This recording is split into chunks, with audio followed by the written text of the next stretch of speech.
छू लो आसमान, नए भारत की है नई पहचान।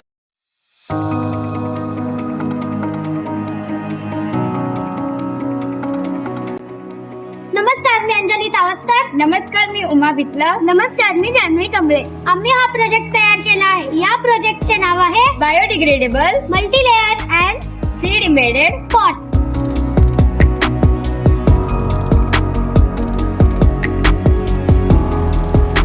आम्ही निवडलेली समस्या: बाजारामध्ये झाडे व रोपे लावण्यासाठी प्लास्टिक व सिमेंटचे पॉट विकत मिळतात. हे पॉट झाडांना हानिकारक असतात, शिवाय यामुळे कचराही होतो.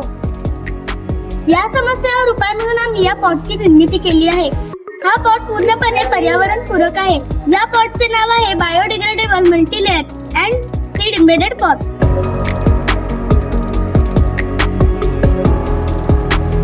पोषण पेस्ट. आम्ही हा पॉट बनवण्यासाठी 2 विविध मिश्रणांचा वापर केला आहे. प्रथम मिश्रणात चिकणमाती, गव्हाचे पीठ आणि दुसऱ्या मिश्रणात शेण आणि लाकडीचा भुसा वापर केला आहे. गव्हाच्या पिठामुळे पॉटला मजबूती भेटते. प्लास्टिक व सिमेंटची पॉटची निर्मिती करताना या पॉट सारखे नैसर्गिक घटकांचा वापर होत नाही. प्लास्टिक व सिमेंटचे पॉट निसर्गाला हानिकारक असतात. प्लास्टिक व सिमेंटच्या पॉट मध्ये असलेल्या रोपाला वाढ होण्यासाठी अडथळा निर्माण होते व आम्ही निर्मिती केलेल्या पॉट मध्ये जसे जसे आपण त्या रोपाला पाणी देतो ते तसे तसे ते पॉट मातीत मिसळते. हा पॉट वेगळा कसा? हा पॉट मातीत मिसळण्यासाठी आम्ही यामध्ये शेण व लाकडी भुसा या घटकांचा वापर केला. आपण या पॉट मध्ये माती व बिया घातल्यानंतर 1-2 आठवड्यांमध्ये हळूहळू हा पॉट पूर्णपणे मातीमध्ये रूपांतरित होतो. यामुळे झाडाची चांगल्या प्रकारे वाढ होते.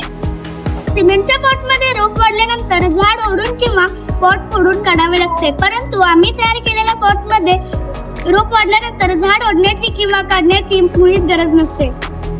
आम्ही या पॉटच्या तळावर एक छिद्र केले आहे. या छिद्रामुळे पॉट मधील पाण्याचा निचरा होतो.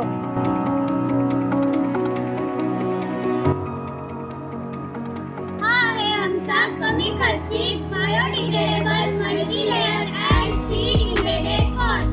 Thank you.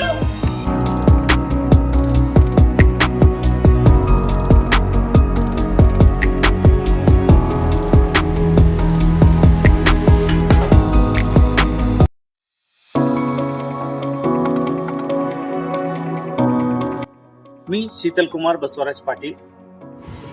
Biodegradable pot embedded seeds या माध्यमातून आम्ही वोकल फॉर लोकल या गोष्टीला फार महत्त्व दिलेलं आहे.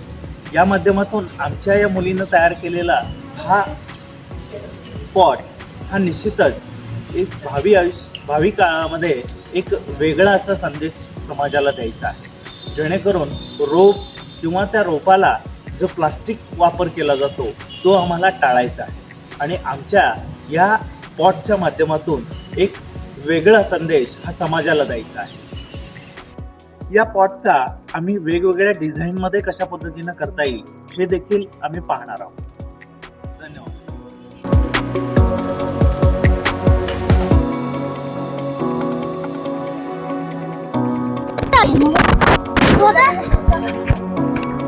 आम्ही कुठे इथं लावायचं?